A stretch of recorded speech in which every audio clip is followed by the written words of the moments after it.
Good morning, Alex and friends. I'm Grace. Today is Tuesday, March 4th, 2025, and you're listening to Alex's News.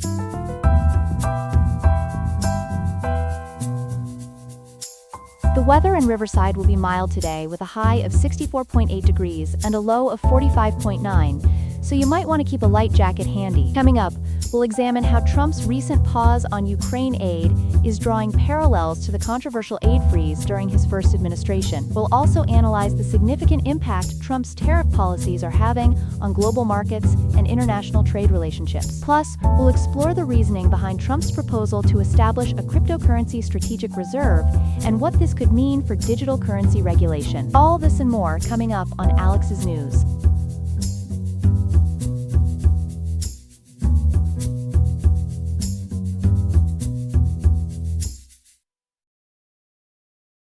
In a major foreign policy development, President Donald Trump has ordered a pause in U.S. military aid to Ukraine, putting pressure on Ukrainian President Volodymyr Zelensky to seek a swift end to the war with Russia. For more on this significant shift, we're joined by our Washington correspondent, Ethan. Ethan, what can you tell us about this decision and the meeting that preceded it? Good morning, Grace. According to reporting from the Jamaica Gleaner and KBTX, President Trump has indeed suspended military aid to Ukraine following what sources describe as a tense Oval Office meeting with President Zelensky. The White House confirmed yesterday that this pause will remain in effect until Trump is convinced that Ukraine is genuinely committed to peace negotiations with Russia. This war, as viewers may recall, has been ongoing since February 2022, when Russia launched its full-scale invasion. What specifically happened during this meeting between the two presidents?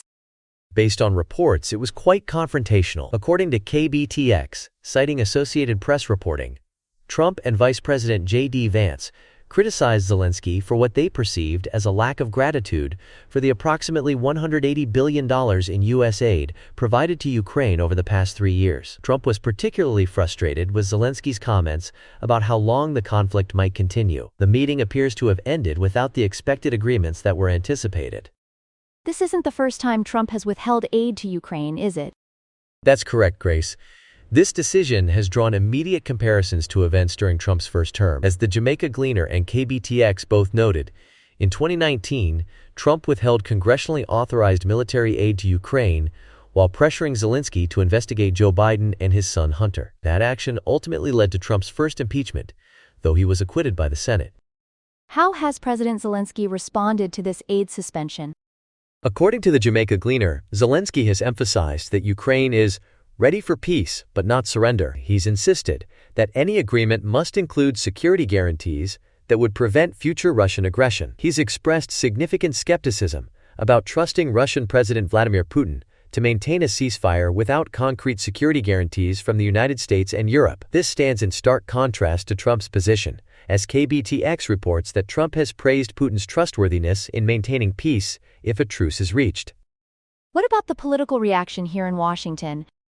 It's been predictably divided along party lines, Grace. KBTX reports that Democrats have criticized the decision as reckless and a threat to national security. Meanwhile, some Republicans are suggesting that Zelensky needs to be more realistic about the prospects for a peace deal. There's also an interesting economic angle here. A potential deal was in the works that would give the United States access to Ukraine's critical minerals, partly as repayment for U.S. aid. But that agreement is now in question following this aid pause. And how are European allies reacting to this development? With considerable concern, Grace. According to Perplexity API reporting, Benjamin Haddad, the French minister delegate for Europe, warned that the pause in U.S. aid means moving peace further away. He emphasized the need for European nations to mobilize to fill the gap left by the United States. However, a planned new infusion of aid from the European Union is uncertain due to potential opposition from Hungary, which has expressed resistance to a proposed not $20 billion surge in assistance to Kyiv. What does this mean for the war's trajectory moving forward?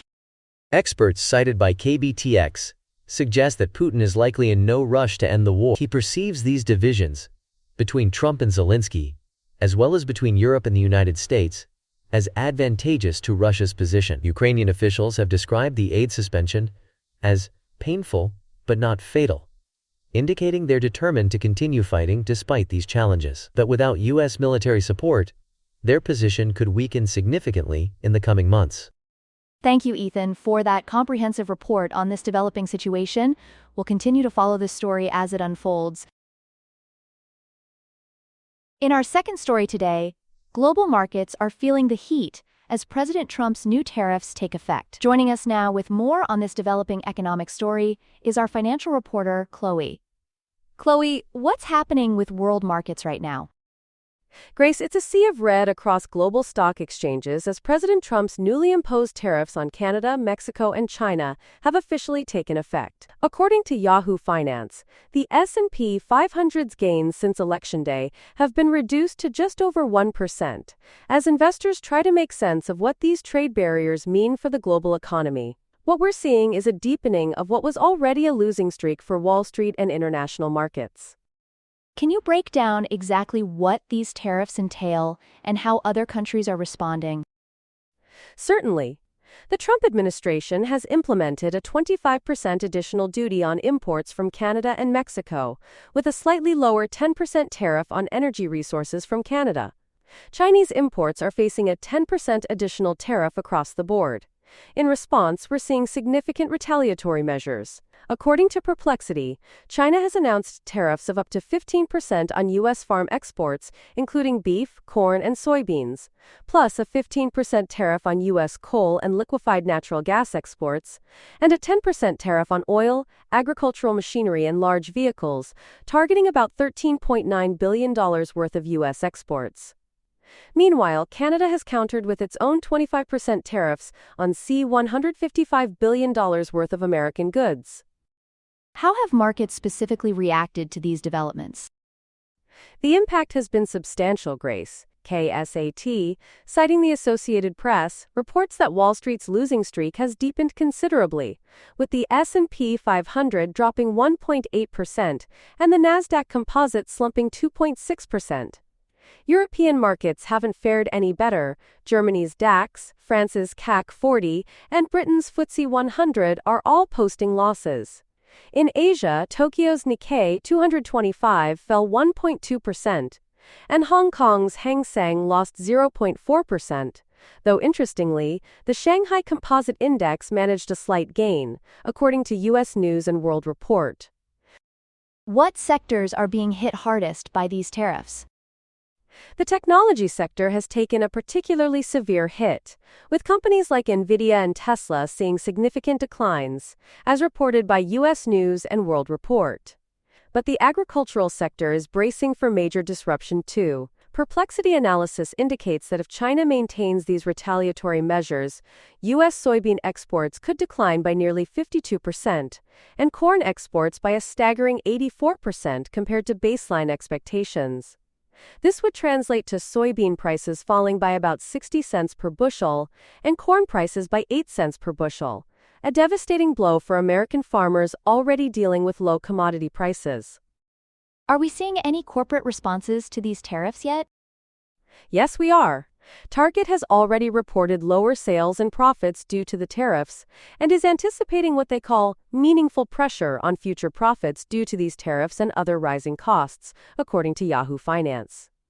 On a more positive note, Walgreens saw a jump in shares following reports of a potential deal to go private with Sycamore Partners for around $10 billion, a rare bright spot in an otherwise gloomy market.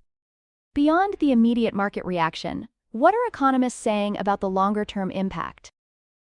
The outlook isn't encouraging, Grace.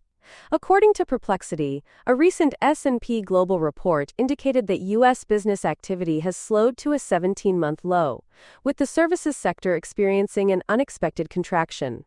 Businesses are specifically citing uncertainty over Trump's policies, including these tariffs, as a major concern. Consumer confidence has fallen to its lowest level since November 2023.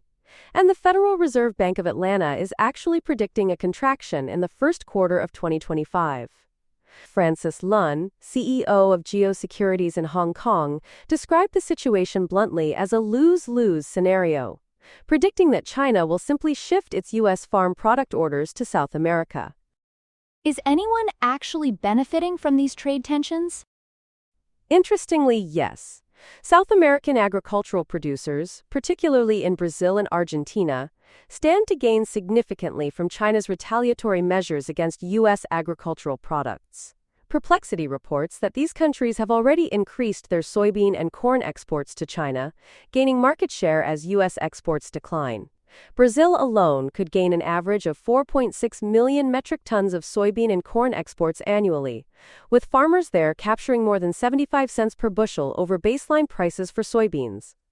This situation could lead to long-term structural changes in global agricultural production patterns. Thank you, Chloe, for that comprehensive look at how these tariffs are reshaping global markets. We'll continue to follow this developing story. You're welcome, Grace. As U.S. News and World Report noted, President Trump has indicated no further negotiations would occur to lower these tariffs, so markets will likely continue adjusting to this new reality in the coming weeks. Here are some other headlines. The European Commission has proposed an ambitious, a not $800 billion plan to strengthen European defense capabilities over the next 4 years. Dubbed Rearm Europe, the initiative comes amid concerns over potential U.S. disengagement from European security. The plan includes not $150 billion in loans for member states to build pan-European defense capacities in areas such as air defense, ammunition, and cyber defense. It also proposes activating a fiscal escape clause to allow countries to increase defense spending without triggering deficit procedures. Currently, only a handful of NATO members in Europe meet the alliance's 2.5% GDP defense spending target. Arab leaders are gathering in Cairo for an emergency Arab League summit to endorse a counterproposal to President Trump's Gaza plan. The Egyptian-drafted proposal suggests establishing a governing body of technocrats not affiliated with Hamas or the Palestinian Authority, along with a police force comprised of PEA officers who remained in Gaza after Hamas took control. The plan includes a $20 billion reconstruction budget funded by Arab Gulf states and aims to eventually connect Gaza, the West Bank, and Jerusalem. However, the fate of any ceasefire remains uncertain, as both Israel and Hamas have expressed reservations about aspects of the plan. Texas is experiencing its largest measles outbreak in 30 years, with 158 confirmed cases primarily centered in Gaines County. The majority of cases, 116, are among children aged 17 and under, with 79 involving unvaccinated individuals. The outbreak has resulted in over 20 hospitalizations and 1 death of an unvaccinated school-aged child. Health officials attribute the spread to declining vaccination rates, fueled by distrust in public health measures and personal choice. National MMR vaccine coverage among kindergartners has fallen to 92.7%, below the 95% threshold needed for measles elimination. A bill to ban transgender athletes from participating in girls' and women's sports teams has failed to advance in the Senate. The Protection of Women and Girls in Sports Act received 51 votes in favor, but fell short of the 60 votes required for passage.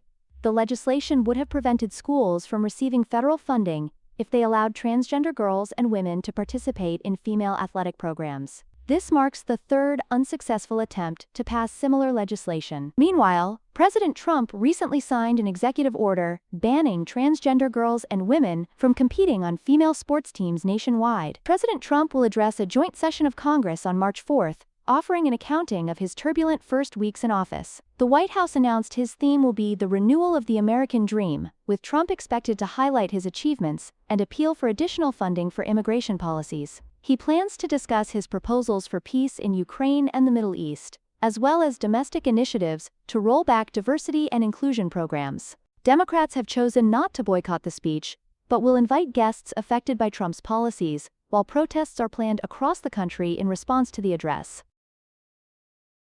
In our third story today, a major shift in cryptocurrency policy could be on the horizon. President Trump has announced plans to establish what he's calling a crypto strategic reserve for the United States. To break down what this means and its potential implications, we're joined by our financial correspondent, Ethan. Ethan, what exactly is Trump proposing here? Grace, according to reporting from Lakeshore Public Media, drawing from NPR, President Trump wants to create a government stockpile of cryptocurrencies, specifically 5 digital currencies: Bitcoin, Ethereum, XRP, Solana, and Cardano. This represents an expansion from his earlier proposal, which focused solely on Bitcoin. The interesting thing is that the U.S. government already holds approximately 200,000 Bitcoin tokens seized from criminal activities, valued at over $17 billion, which could potentially form the initial foundation of this reserve. And what's the strategic thinking behind creating such a reserve? Well, as Al Jazeera reports, Trump has stated his intention to make the U.S. the crypto capital of the world. The concept is similar to other strategic reserves the government maintains, like the Strategic Petroleum Reserve for oil. According to Perplexity analysis, advocates view this as a way to diversify government holdings and hedge against financial risks. Some proponents, including the Bitcoin Policy Institute, have even suggested that such a reserve could potentially help address national debt by selling cryptocurrencies during periods of high valuation, generating revenue without raising taxes or cutting programs. That sounds ambitious. What challenges might the government face in implementing this plan? There are several significant hurdles, Grace. Creating such a reserve would likely require congressional approval, and many details remain unclear. Lakeshore Public Media reports that Trump is planning a White House crypto summit to discuss these aspects further. Cornell professor Eswar Prasad has raised concerns that government involvement could significantly influence crypto prices and potentially lock the government into volatile assets. Speaking of volatility, cryptocurrencies are known for their price fluctuations.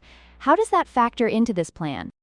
That's a crucial point. Perplexity analysis highlights that unlike the Strategic Petroleum Reserve, which deals with a relatively stable physical commodity, cryptocurrencies are characterized by high volatility and regulatory uncertainty. This fundamental difference poses unique challenges for government management. Some industry figures, including Coinbase CEO Brian Armstrong, believe focusing solely on Bitcoin would be a better approach than including multiple cryptocurrencies, according to Lakeshore Public Media. This seems like quite a shift for Trump. Hasn't he been critical of cryptocurrencies in the past? You're absolutely right, Grace. Lakeshore Public Media notes that despite past criticisms, Trump now has strong ties to the crypto industry, including receiving donations from crypto investors, speaking at a Bitcoin conference, and launching a cryptocurrency meme coin called $T-Rump. He and his sons are also involved in a cryptocurrency startup. It represents a significant evolution in his stance on digital currencies. Are other countries pursuing similar strategies with cryptocurrency reserves? Yes, they are. Al Jazeera reports that several countries are already taking steps toward building crypto reserves. El Salvador, the Central African Republic, and Bhutan currently treat cryptocurrencies as legal tender. Other countries, including China, the United Kingdom, Ukraine, Finland, and India, hold Bitcoin seized through law enforcement actions. This initiative could position the United States to assert leadership in the global crypto market. Thank you, Ethan, for that comprehensive breakdown of President Trump's proposed crypto strategic reserve. It's certainly a development we'll continue to follow closely as more details emerge.